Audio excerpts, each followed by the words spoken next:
कोल्हापूर सातारा संस्थांचं गॅजेटेड 100% लागू होणार. मला विरोधात जाणार असला, टीका करणार असला तर लाज वाटते की तुम्ही आमच्या समाजाचे आहे म्हणायचे सुद्धा. समाजाच्या लेकराला मला अधिकारी साहेब बनवून बघायचे आणि ते मी बघणार आहे. मुख्यमंत्र्यांनाच आव्हान आहे, तुम्ही असले जर करत असला तर छक्के पंजे करू नका, कारण तुमच्या हाताला मी कधीही लागणार नाही. तुमचं न होणारं ते वाटोळं माझ्या हातातून होईल. त्याच्यामुळे मुख्यमंत्र्यांनी विनाकारण माझ्या नादी लागू नका. मराठ्यांचं मन जिंका, राजकारणाची आम्हाला गरज नाही.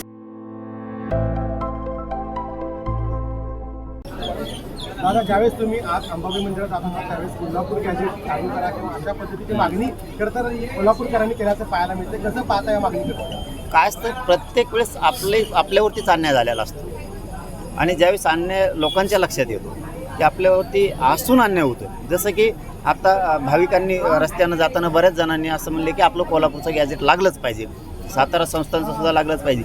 ही वेदना आहे आणि ही कधी लक्षात येते? ज्यावेळेस आपण ग्राउंडवरती लोकांशी चर्चा करायला जातो, ज्यावेळेस आपण लोकांशी संवाद साधतो, त्यावेळेस खऱ्या भावना कळतात. भाषणातल्या भावनाच असतील असं कशावर, पण ज्यावेळेस आपण ग्राउंडवरती जातो त्यावेळेस त्याच्या लक्षात येतं की पश्चिम महाराष्ट्र असो, मराठवाडा असो, नाही विदर्भ असो, लेकरांचं वाटोळं आरक्षणासाठी व्हायला लागलं. आणि आरक्षण असून आता या गॅजेटियरमध्ये इथल्या जनगणनेत खूप लाखात नोंदी आहेत, कुणबीच्या खूप लाखात. मग ते असून जर अगोदरच दिले असते तर आत्तापर्यंत कल्याण झालं असतं. त्यांना असं वाटतं की हे जर लागू झालं तर आपल्या लेकरा बाळाचं कल्याण होईल आणि त्यांच्या लेकरा बाळासाठीच लढतोय. कोल्हापूर सातारा संस्थांचं गॅजेटेड 100% लागू होणार. फक्त लोकांनी एकजूट राहावं. सरकारचा वेळ काढूपणा यामध्ये साधारण दिसतोय. तत्कालीन मुख्यमंत्री शिंदेंसोबत तुमचं बोलणं झालं, त्यांच्या शब्दावर तुम्ही 2 पावलं मागं आला होता, समाजासाठी सरकारवर विश्वास ठेवला होता. आत्ताचे मुख्यमंत्री मात्र लक्ष देत नाही आहेत, वेगवेगळ्या मार्गाने तुमचे विरोधक समोर आणत आहेत. कसं बघता सरकारच्या या भूमिका? नाही, आता मुख्यमंत्री माझे वेगवेगळे विरोधक पुढं आणून काय करणार आहेत? माझं काय करणार काय ते माझे? कारण आता एकतर कोण ते पुढं घालतेत, त्याला काम नाही आहे, त्या विरोधकाला काहीतरी टीका करायची म्हणून करायची. तुमच्या आयुष्यात तुम्ही लोकांना काय दिलं? माझ्या गोरगरीब समाजाला तुमच्या आयुष्यात तुम्ही जर माझ्यावरती टीका करताय, खोटे आरोप करताय, तुम्ही तुमच्या आयुष्यात तुम्ही ज्यावेळेस लढत होता त्यावेळेस तुम्ही काय दिलं? मी तरी काही ना काहीतरी दिलं आहे. माझ्या समाजाच्या लेकराला सुखाचा घास घालण्याचं तर किमान मी एक होणं घास भरवण्याचं काम करतो.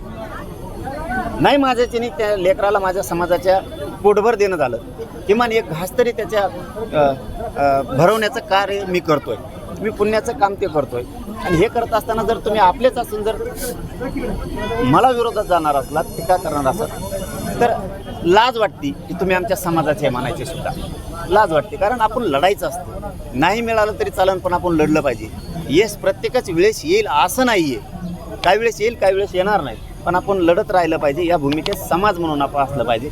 तुम्ही त्यांच्यावरती टीका, माझ्यावरती टीका करणार त्यांचं ऐकून मी थांबणारच नाही आहे ना. समाजाच्या लेकराला मला अधिकारी साहेब बनवून बघायचं आणि ते मी बघणार आहे. तुम्ही कितीही आटापिटा केला, माझ्या विरोधात कितीही टीका केली तरी मी थांबत नाही आहे. आणि माझ्या मराठा समाजाला चांगलं कळतं आहे, इतकं प्रामाणिक जर काम करतोय तर आपण त्याच्या पाठीशी राहिलं पाहिजे. माझं फक्त मुख्यमंत्र्यांनाच आव्हान आहे, तुम्ही असले जर करत असला तर छक्के पंजे करू नका, कारण तुमच्या हाताला मी कधीही लागणार नाही. उलट माझ्या नादी लागल्यामुळं तुमचा कधी न होणारा ते देवारा होईल, तुमचं न होणारं ते वाटोळं माझ्या हातातून होईल. त्याच्यामुळे मुख्यमंत्र्यांनी विनाकारण माझ्या नादी लागू नका.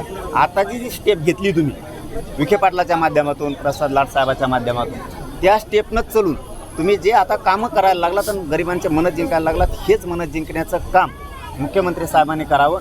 याच्या पाठीमागे शिंदे साहेबांनी केलं, त्याच पद्धतीनं तुम्ही सुद्धा पुढच्या काळात करावं. आमचं तुमचं वैर मुख्यमंत्री नाही आहे. तुम्ही विनाकारण मराठा समाजाची गोरगरिबाची वैर म्हणून वागू नये, ही माझी या आई अंबाबाईच्या या पवित्र भूमीतून मुख्यमंत्र्यांना सांगणं आहे. आमचं तुमचं वैर नाही आहे, पण विनाकारण मराठ्यावर अन्याय करून वैर घेऊ नका. आता जर तुम्ही काम केलं नाही तर मराठ्याचा रोष भयानक अवघड असणार आहे, हे मात्र मुख्यमंत्र्यांनी लक्षात ठेवावं. पण काम करून मराठ्यांचे मनं जिंकावेत, हेही माझं मुख्यमंत्र्यांना नाव आहे. काम करा, मराठ्यांचं मन जिंका. राजकारणाची आम्हाला गरज नाही. आयुष्यभर माझा तुम्हीच करा राजकारणात, आम्हाला त्याशी देणं घेणं नाही. धन्यवाद. आविष्कार इन्फ्रा तुम्हाला देत आहे विविध लोकेशन्सवर NA प्लॉट्स आणि प्राईम फ्लॅट्सचे प्रोजेक्ट्स. नंदिनी जाधव नगर, शांत निवांत कोल्हापुरात घर म्हणजेच नंदिनी जाधव नगर. मल्हार रामगिरी, तुमच्या स्वप्नातील बंगल्याची पहिली पायरी. मल्हार रामगिरी हातकणंगले. पॅनोरमा हिल्स आंबा, सह्याद्रीच्या कुशीत निसर्गाच्या सानिध्यात तुमचं स्वतःचं फार्म हाऊस, पद्मविरा सिटी जयसिंगपूर, एक आधुनिक लाईफस्टाईल देणारा 1 and 2 BHK होम्सचा प्रोजेक्ट.